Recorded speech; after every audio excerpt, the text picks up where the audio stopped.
तुम लग मेरी ओर जैसे कागजार को सूझत गुरु श्री गुरु महाराज की जय। आज के इस शुभ अवसर में मैं बगैर किसी सज्जन की आज्ञा लिए, चाहिए था ये कि अपने बड़े गुरु भाइयों से पूछता, आज्ञा लेता तो कहता कुछ, लेकिन भजन बड़ा सादा सा रखूंगा जिसमें हमें कुछ और भी कुछ सुनने को मिलेगा। यथा बुद्धि कहने का प्रयत्न करूंगा। जिस काम के लिए हम आए हैं वो काम भी हो जाए और जो सुनने के लिए आए हैं वो भी सुने। शायद मैं ना सुना सकूं पूरा, क्योंकि इतना मेरे पास बुद्धि भी नहीं। जितना भी होगा मैं सब सज्जनों से प्रार्थना करूंगा कि मेरा पीछे बोलने का साथ में, और जो भी जहाँ समय व्याख्या का होगा मैं करूँगा। बड़े प्रेम से बोलो जयकारा।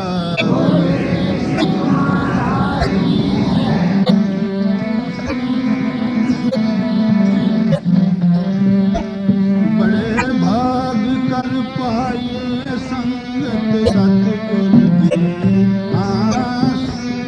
सतगुरु की। बड़े भाग कर पाए संगत सतगुरु की,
बगैर आज्ञा के या बगैर से स्टेट सेक्रेटरी के आया अनुमति यही मैं कहना शुरू कर दिया है। भाव ये है कि मैंने कोई ऐसा गहन विषय रखा आपके आगे, जब तक हम इस भाव को नहीं लेके आते यहाँ कि हम क्या लेने आए हैं, क्या हम हैं और क्या बनना चाहते हैं, तो यहाँ आना ही व्यर्थ होगा। हमें यही पता नहीं कि क्या लेने आए हैं, हम क्या हैं और बनना क्या है। बनने से पहले बिगड़ना होता है, जब तक बिगड़ेंगे नहीं बनेंगे नहीं। बनने के लिए हर आदमी को बिगड़ना पड़ता है, हर वस्तु को बिगड़ करके ही बना जाता है। इस वास्ते मैंने विनती करी है पहले लाइन में, गुरु की संगत पारस जानो। जैसे संत और पारस में बड़ो अंतरो जान, वो लोहा कंच करें वो कर लें आप समान। सतगुरु की तो कृपा ऐसी है कि सेवक को अपने समान कर लेते हैं, लेकिन सेवक आज ऐसे पैदा हो गए हैं जो कि मैं इस शब्द के अंदर कहूँगा ज़रूर, क्योंकि मेरा हृदय भरा हुआ है ऐसे व्यक्तियों को देखकर जो यहाँ आए और उन्होंने मेरे पास आकर के बोला कि महाराज हमें पता चला है कि यहाँ मत्था टेकना यहाँ है क्या। उनको बताने वालों ने ये नहीं बताया कि यहाँ है क्या। तो मैं सुनकर के हैरान हो गया। मैं कहा ऐसे कान बहरे हो जाएं, बोले हो जाए तो अच्छा है, और ऐसी जीभा गूंगी हो जाए या सड़ जाए तो अच्छा है। जो ये कहे कि यहाँ तो केवल समझ दिया, यहाँ रखा ही क्या, यहाँ आने की जरूरत ही क्या, यहाँ मत्था टेकने का भाव। उन्होंने मेरे से पूछा, मेरे पास 5-10 आदमी बैठे थे। उन्होंने बोला कि महाराज ये बात क्या है। मैंने कहा महाराज मुझे न बोलो, मैं तो एक दासन दास मशहूर हूँ, मुझे ये पूछो कि ऐसी बात की ये बीमारी कहाँ से चली। अब हमने गुरु कृपा का मेरे जैसे या अनेक ऐसे जिन सज्जनों का मैं नाम नहीं लेना चाहता, सज्जन समझ रहे हैं समझने वाले, क्योंकि सियाने को इशारा काफी होता है। जब हरनाकृष्ण ने तपस्या करी और उसको देखा देखी उसकी बहन ने भी तपस्या करी, उसका नाम था होई, हरनाकृष्ण की बहन का नाम होई था।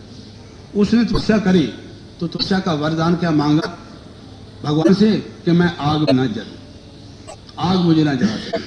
क्योंकि किसी कामना को रख करके इस देव की आराधना करना, कामना हर जीव को ख्वार करती है और कामना बुद्धि को मलिन कर देती है। जो मांगना होता है वो हम मांग नहीं सकते, उल्ट मांग लेंगे। उसने केवल ये वरदान मांगा तो वरदान तो मिल गया, लेकिन बुद्धि भ्रष्ट होने से, साकाम भक्ति करने से नतीजा ये निकला कि जब देखा कि हरनाकृष्ण मेरा भाई अपने पुत्र प्रहलाद को दुख देता है और हुक्म हो गया जलाने का कि इसको चिता में रख करके जला, लकड़ी में रख कर आग लगा दो। ये सब ने इतिहास में हुए। तो मैं कुछ और भाव लेके बैठा हूँ। उसकी बुआ लगती थी, वो फूफी लगती थी, क्या क्या कहते वही बुआ, अपने पिता की बहन बुआ लगी। तो वो कहने लगी प्रहलाद को, बेटा तू बहुत अनजान है, तेरे को पता नहीं भगवान ने मुझे वरदान दे रखा है, तू मेरी गोद में बैठ जा और मेरे को आग लगेगी नहीं, तेरे तू भी नहीं सहेगा, तू नहीं जल सकेगा, क्योंकि तेरा पिता तेरे को जलाना चाहता है जिंदा। कि हाँ, अब कपट करती थी उससे जो माता का भगत। अब स्वामी वेदनाथ जी मेरे पास उधर बैठे थे, उन्होंने फरमाया, पास बैठे हैं, कि भगवान कृष्ण को क्या अर्जुन ने मांग लिया। अर्जुन बोले कि मुझे कृष्ण चाहिए और दुर्योधन बोला कि मुझे शूर चाहिए, फौज चाहिए। तो इन्होंने बड़े मीठे शब्दों में कह दिया कि हमें तो एक गुरु महाराज चाहिए, हमें महलमाड़ियों की जरूरत नहीं, हमें दुनिया की संपत्ति की जरूरत नहीं, अगर हमारे सिर पर गुरु महाराज हैं तो हमें सब कुछ मिल गया। तो बात मुझे बहुत पसंद आई। उस वक्त उसने ध्रुव किसके साथ किया? आज जो अभी चंद दिन पहले गुजरा हमारे ऊपर वक्त, क्या क्या ध्रुव हमारे साथ नहीं होने वाला था, क्या होने वाला था, क्या चक्कर चलने वाला था, क्या तबाही होने वाली थी। और उस कृपा का वो लोग समझते हैं जो कि अपने भाई से ध्रुव कर रहे हैं, जो अपने सज्जनों से, गुरु महाराज के प्यारे सेवकों से ध्रुव करना चाहते हैं, उनका हाल क्या होता है मैं ये कह करके आगे लूंगा। अब उसने ध्रुव किया किसके साथ? जो मालक का प्यारा प्रहलाद, और इकलौता बेटा था हरनाकृष्ण का, कोई और 10 नहीं थे, चलो एक मर जाए और तो है। एक ही बेटे को मारना चाहता था कि वो राम क्यों कहता है। तो होई ने बोला कि बेटे मैं नहीं जलूंगी, तू भी नहीं जलेगा, तेरे पिता का दंड भी पूरा हो जाएगा। वो अनजान था, बच्चा बैठ गया। नतीजा क्या निकला? भगवान ने बोला कि मैंने वरदान तो तेरे को दिया हुआ है। अब मैं किसी सज्जन को कहने वाला था कि आप पर गुरु महाराज की कृपा बहुत है, कृपा का आपने बहुत फल उठाया, बहुत लाभ लिया, सब भी बने, महलमारी में बने, बहुत दुनिया में मशहूर हो गए, ये हुआ वो हुआ। अब हो सकता है कि महाराज का कहर भी, कुछ पता नहीं। तो कहने का मौका नहीं मिला, ना वो सुनने को तैयार है ना मैं कहने को तैयार हूँ। अब मैं जो कह रहा हूँ मालक के चरण में बैठ कर कि इंसान को सही फायदा उठाना चाहिए अपने मालक से। भगवान ने बोला उस होई को कि मैंने तेरे को वरदान दे रखा कि तू आग में नहीं चलेगी, चलो मैं आपको वरदान वापस लेता हूँ। दुनिया एक इंसान को वचन दे करके वापस नहीं लेता, उसको कहते हैं बेदवाना, कहते हैं हद तक होती है उसकी। भगवान बोले कि मैं बेदवाना कहला लूंगा, दुनिया मेरी निंदा करेगी, लेकिन जो मैंने तेरे को वरदान दिया मैं वापस लेता हूँ। तू जलेगी, मेरा प्रहलाद नहीं जलेगा। तो होई जल गई और प्रहलाद जिंदा रह गया। देख के दुनिया दंग रह गई, ये क्या बना। अब मैं इधर गोरखपुर की तरफ काफी गया, जाता रहा। उधर लोग होली के दिन जब होली जलाते हैं क्या करते हैं, कंडे की आग, आग के ऊपर मीठी रोटी, गुड़ वाले आटे की रोटी वो पका करके ऊपर कच्चे सूत का धागा बांध देते हैं और उन उपलों के ऊपर रख देते हैं। रोटी पक जाती है, धागा नहीं जलता। वो मीठी रोटी हुई और धागा प्रहलाद बच गया, रोटी पक गई, रोटी सड़ गई, नतीजा ये निकला। अब ऐसा ना कोई समझे कि गुरु माई की कृपा मेरे पर भारी बहुत है और दूसरे को तो मैं ठगूंगा, क्योंकि गुरु माई को मैं बहुत प्यारा हूँ, सब कृपा का मैं ही अधिकारी हूँ, तो कृपा का नाजायज फायदा भी उठा सकते हैं। लेकिन जिन्होंने कृपा के पात्र जो बने, इस शब्द में मैंने ये गुरु अमरदेव जी का रखा है थोड़ा इशारा कि उन्होंने गुरु माई का पानी पया वृद्ध अवस्था में, उल्टा चले, 3 कोस उल्टा चलना, 3 कोस सीधा आना। किसने ये इतिहास कथा सुनी हुई, सबने सुनी हुई है। गुरु की तरफ पीठ हो जाए और जो सेवक होकर के गुरु का ये कहे कि यहाँ क्या रखा है, बोलो वो गुरु का क्या लगता है। जो ये कहे कि यहाँ क्या रखा है, बोलो वो गुरु का क्या लगता है, वो गुरु का दरबार का ध्रोही है। फिर उसका नाम क्या बन गया, होई का नाम ध्रोही, हर ध्रोही। भाई याद रखो, नोट करो मेरी बात को, ये ऐतिहासिक चीज मैं कह रहा हूँ।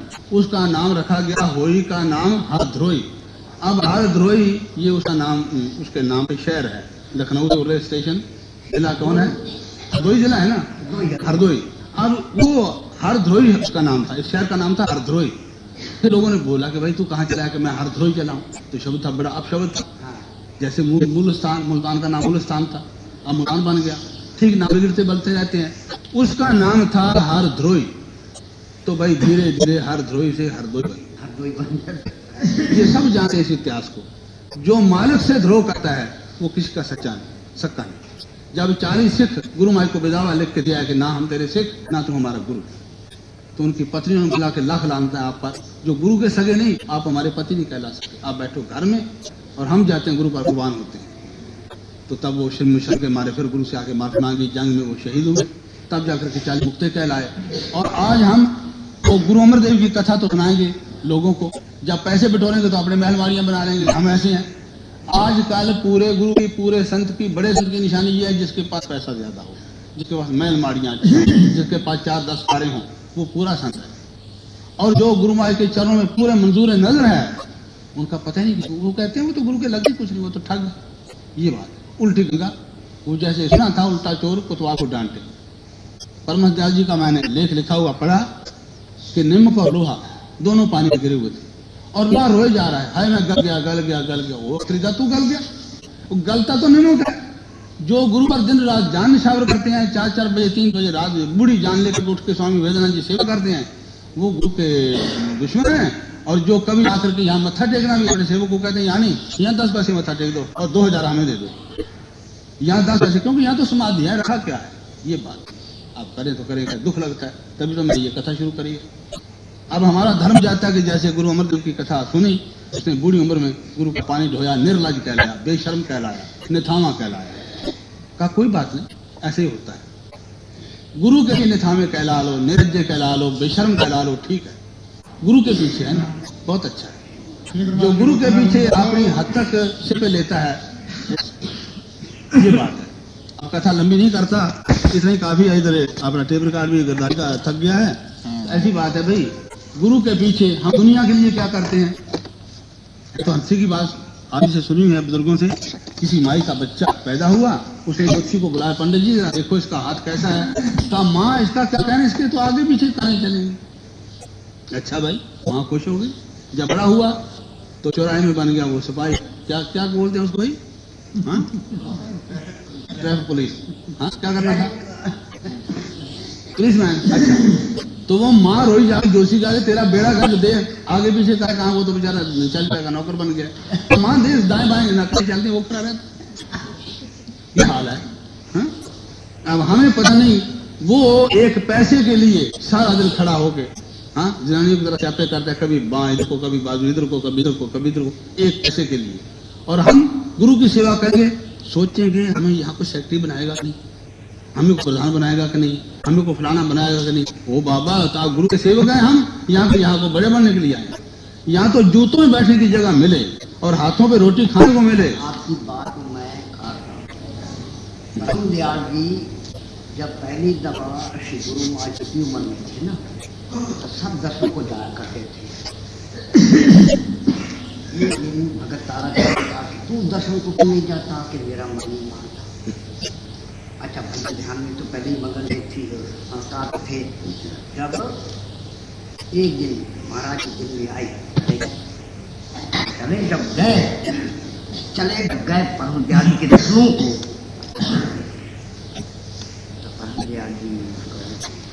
अब आ गया, अब मन मान लिया, अब मन माना तब आए, याद दिला दिया, हाँ। जूतों में बिठाया, जूतों में बिठाया। और हमेशा हमने गुरु महाराज के खाने से कह जाए, अब लोग हर कोई कहता है मैं पास हो जाऊँ, मैं ठीक हो जाऊँ, लेकिन गुरु महाराज जी ब्रह्म में हमें जूतों में बिठाया हमेशा। और ऊपर से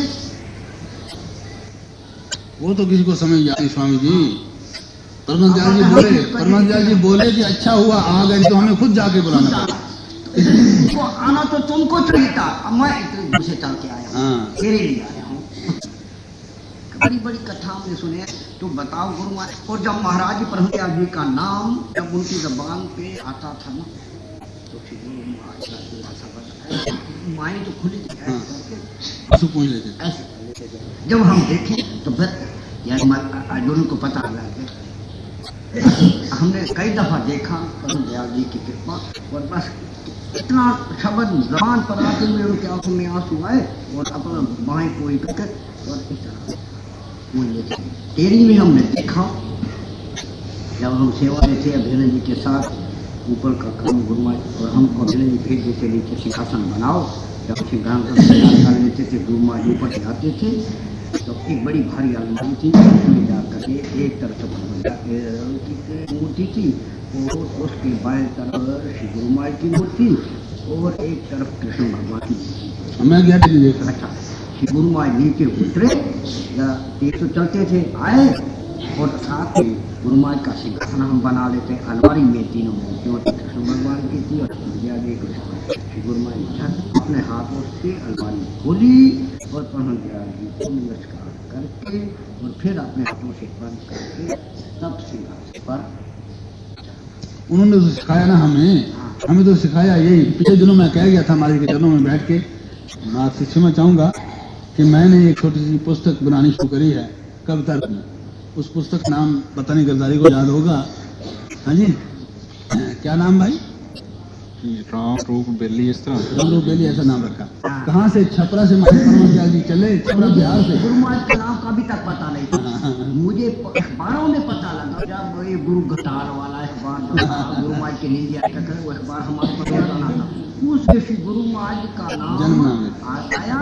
और मुझे गुरु महाराज ने फरमाया कि पढ़ के सुनाता लिखा। बस उन कृपा को आप मेरी बात सुनो, बेनती को। मैंने छपरा में श्री महाराज जी दाता गुरु महाराज जी का जब अवतार हुआ रामनवमी के दिन, तो बाबा तुलसी राम को सब लोगों ने मजबूर किया कि आप खुशी मनाओ कि आपकी और औलाद नहीं है, एक ही है, और आज खुशियाँ मनानी चाहिए। उन्होंने जवाब ये दिया कि आज तो भारतवर्ष में खुशी हो रही है, घर घर, मैं अकेला खुशी क्यों मनाऊं। तो उनका नाम राम रूप रखा गया, राम याद रखा गया दादा गुरु महाराज जी का। तो दादा गुरु महाराज जी को कई खाली राम ही बोलते थे, राम रूप का। तो मैंने बोला, उस किताब में मैंने पुस्तक में ये भाव भरा है कि राम चले अपने बेली को ढूंढने के लिए, छपरा से चले और चलते चलते कहाँ पहुंचे? टेरी जाकर के बेली राम को ढूंढ लिया, आपने राम को अपने बेली को। तो उस किताब का लबलवाब पुस्तक का ये होगा, किसी दिन को आप सबकी सेवा में को मैं पहुंचाऊंगा पुस्तक। अब आगे का किस्सा सुनिए। जानो नहीं पाओगे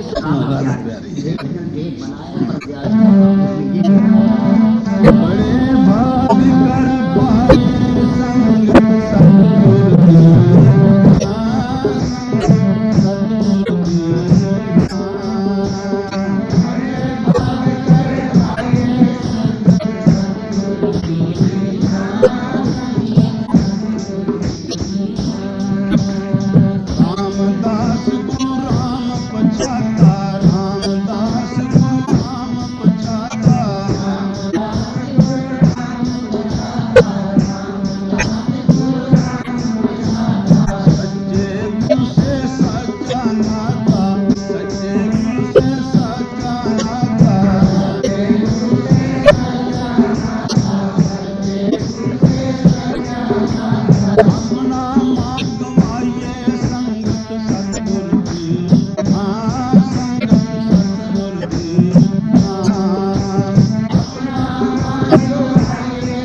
छोटा डॉक्टर मालूम पड़ता है, इससे भी मैं बैठता हूँ। चाहे मेरा सेवक या सेवादार है, डरता क्यों कि ब्लड प्रेशर में मुझे कुछ अंत भी बोलना पड़ता है, या मेरा ब्लड हाई हो जाता है, हाँ उसका प्रेशर हाई हो जाता है तो गड़बड़ी हो जाती है। अब मैं कई गलती करूंगा इस भाषण में, तो सज्जनों से क्षमा चाहूंगा। अब दूसरी बात आगे आ गई कि रामदास कौन थे। सूरी जात के और लाहौर के रहने वाले हैं। तो गांव गांव में फिर के वो चने उबाल करके, गेहूं उबाल करके बेचा करते थे। इतने गरीब थे, एक माँ है एक आप है, तो 2 माँ पुत्र पेट पालने के लिए मूली छोटा धंधा करते थे। इधर गुरु अमरदेव बैठे हैं, देखिए दीवे से दीवा जलता है, चिराग से चिराग जलता है। हजूर सदगुरुदेव फरमाते थे कि सेवक क्या है, बुझा हुआ चिराग, और गुरु क्या है, जलता हुआ चिराग। अब बुझे हुए चिराग में कसर क्या है, बत्ती भी है, तेल भी, उसका बिगड़ा क्या है, बस सिर्फ लाइट नहीं है। ऐसी हो कि गुरु से लाइट नहीं है। अब गुरु रामदास को नहीं पता कि मैं कौन हूं, तो वह चने उबाल कर बेचते हैं। तो बेचते बेचते आ गए गोंदवाल साहब, हाँ गुरु महाराज तीसरे पातशाही गुरु अमरदेव बैठे हैं। अपनी लड़की के रिश्ते के लिए पंडित को बोला कि जाओ भाई, अब लड़की भानी इसका नाम है, ये अब बड़ी हो गई, इसके लिए कोई लड़का तलाश करो। तो पंडित ने पूछा, कोई वक्त था ना पंडित से कराते थे, कभी नाऊ थे कभी इसमराजी थे, और आजकल उसके बाद ये देखा ये बीच में कुछ ना कुछ लाली लेते हैं, तो हर लड़की या लड़के को अंधे रास्ते में डालते हैं। तो माता पिता ने खुद जिम्मे लिए अपने कि हम खुद लड़का तलाश करेंगे। अब लड़के इतने हाई दर्जे पर पहुंच गए, वो कहते हैं हम खुद तलाश कर रहे हैं। अब माता पिता पर विश्वास नहीं रह गया। हमारे इतिहास तो झूठे निकलते हैं। पंडित जी ने पूछा कि गुरु महाराज ये बताओ, लड़की के लिए लड़का किस उम्र का हो, कैसा हो, बड़ा बूढ़ा हो, कितनी शक्ल हो, कितना कद हो। तो महाराज कह रहे थे, तो इतने तक इन्होंने बाजार में आवाज दिया, भाई ले लो चने उबले हुए। तो पंडित बोला कि महाराज ये जो लड़का चने बेचने वाला है, इतना ऐसा लड़का हो, क्या इसी को बुला लो। बाबा अंश को बुला के क्या करेंगे। जब वो अंदर आया, उसने बोला जी कितने के चने दूं, कहा चने मने तू हमारा ज्वारी। वो बाबा मैं चने बेचने वाला गरीब आदमी, जात तो छोटी जरूर है, खत्री हूँ क्षत्रिय हूँ, लेकिन महाराज गुरु महाराज की घर की कन्या का नहीं बेटा हो गया बस। क्योंकि इससे पहले बहुत लंबी इच्छा है, उन्होंने आप ही बुलाया था, अपनी शक्ति से बुलाया था, और उन्होंने ज्वाई होकर के, हालांकि मिसल मशहूर है, क्यों क्या हुआ ज्वाई लगना है, सिर से चढ़े आए। ऐसी बात है कि ज्वाई होकर के गुरु घर की सेवा कितनी करी। और आज की सेवा हमें शर्म बहुत आती है कि हम लोग सेवा क्या करते हैं, सेवकों को दिखाने के लिए। और सेवकों को क्यों बुलाते हैं कि हमारा जेब भर जाओ, यहाँ क्या लोड़ है मथले में, ये हाल है। मैं तो वही ब्लड प्रेशर वाली बात याद आ जाती है कि मैं हमसे बोल जाता हूँ, और मुझे मना करने का भी कोई नहीं कि तू चुप कर जा, उतर जा, करता ठीक है, ये गलना करनी। अच्छा जी ऐसी बात है कि अब गुरु महाराज ने अपनी परीक्षा दी, पानी धो करके बुढ़ी उम्र में, और कंधे में कीड़े पड़ गए। जहाँ गागर उठाते थे, बुढ़ी उम्र थी, हड्डी में कीड़े पड़ गए। तो जब देखा कि कीड़ा है, एक कीड़ा गिर गया नीचे, और कीड़े को उठाया फिर रख लिया जख्म में कि भाई तू भूखा मर जाएगा या मेरा मांस खाता कोई बात। इतनी परीक्षा जबरदस्ती। अब गुरु रामदास ने, हम भी गुरु हैं ना, हमें सब दुनिया गुरु मानती है, हालांकि गुरु महाराज आगे आके गुरु ना मानना, दुनिया गुरु आपको मानेगी, कोई डर नहीं मानने, लेकिन अपने दिल में अगर ख्याल आ गया कि मैं गुरु हूं तो लानत होगी। दुनिया आपको गुरु मान, पूजा होगी आपकी, मैं पूजा कराऊंगा। गुरु नानक ने सारी 9 खंड पृथ्वी थी और एक अंगद को निकाला, और गुरु कहते थे कि मैं क्या कहूं, मेरे कितने अंगद हैं, सबकी पूजा कराऊंगा। अब नतीजा ये निकला कि गुरु महाराज ने परीक्षा ली कि भाई मेरे बैठने के लिए चबूतरे बनाओ, थले बनाओ, आसन बनाओ। तो सबने बनाए, किसी ने 10 बना के भाग गया, कोई 4 बना के भाग गया, कोई 15 बना के भाग गया। अब गुरु रामदास भी अकेले थे, जिनके लिए मैंने बोला है कि रामदास गुरु राम पछाड़ता। गुरु रामदास कौन थे? ये त्रेता में राम थे, बड़ा लंबा इतिहास है, कभी किसी को सुनना हो तो आगे सुन लेना। त्रेता में ही राम थे, और फिर गुरु रामदास बन के आए। उनको पता था कि इस छपड़ी में, इस तालाब में अमृत गिरा हुआ है, जिसका नाम अमृतसर रखना है, उनको पता। ये बड़ा लंबा इतिहास है। उन्होंने गुरु महाराज को पहचान लिया और गुरु की खातिर चबूतरे बनाने शुरू किए। गुरु अमरदेव बोले कि भाई जहां लोग गए हैं तू भी भाग जा, क्योंकि दिन से 1 दिन लगा, 10 दिन लगे थला बनाने में। जब बने तो भाई बन गया, पसंद करो, का पसंद नहीं गिरा दो, भाई गिरा दो। तो जो मेरे जैसे और थे ऐसे वैसे कहने लगे गुरु महाराज बुढ़े हो गए, किसी पासी 72 साल के हो गए, उनका दिमाग ठिकाने में, हम बनाते रहते जाते, पसंद नहीं, गिरा दो। कौन करे, सभी घर को कर्मा वाली या करती होगी, बच्चे रोते होंगे, होगा। अब रह गए अकेले रामदास, जो थे ज्वाई, और काम क्या कर रहे हैं, एक नौकरों वाला, नौकरों से भी बदतर। मारे हुए रामदास तो जा भाई, बाकी सब गए तो अकेला रह गए कि महाराज मुझे ये बता दो मैं जाऊं कहाँ। जैसे मैंने बोला है ना कि जैसे काग जहाज को सूझ और ना ठौर, जो जहाज पर कौआ बैठा हो ना वो उड़ के जाएगा कहाँ, चारों तरफ तो पानी है, आखिर उसको जहाज पर आना पड़ता है। हमें धक्के खा के गुरु के चरणों में आना पड़ेगा। यही मालिक है हमारे और मालिक हमारा है नहीं।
क्या केवल एक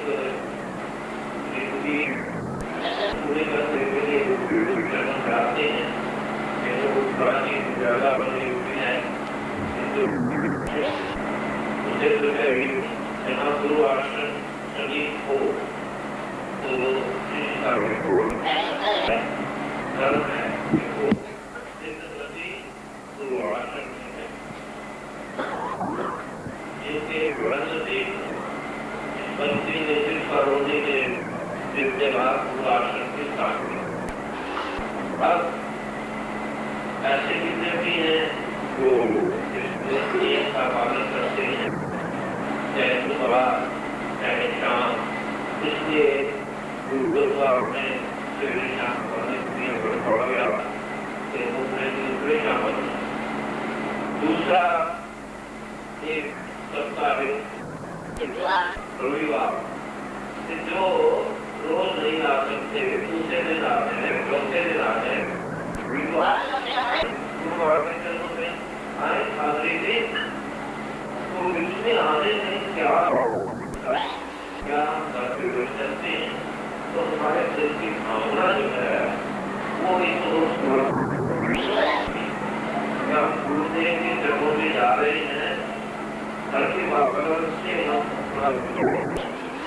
आज आप देखिए बहुत कम ऐसे परिवार होंगे, बहुत कम ऐसे घर होंगे जहाँ सुख शांति और जीवन हो आए तो सब जगह शांति का संस्कार जो है क्या वो जिधर से हो और बहुत ही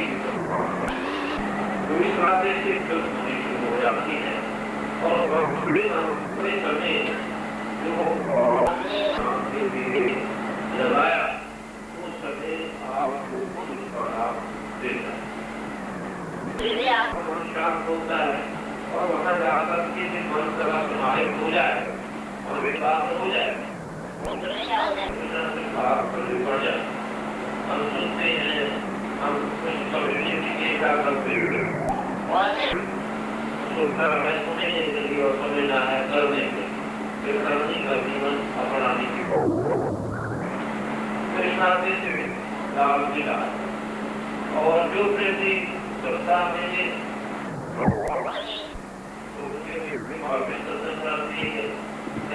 जैसे एक बार आप शुरुआत करते हो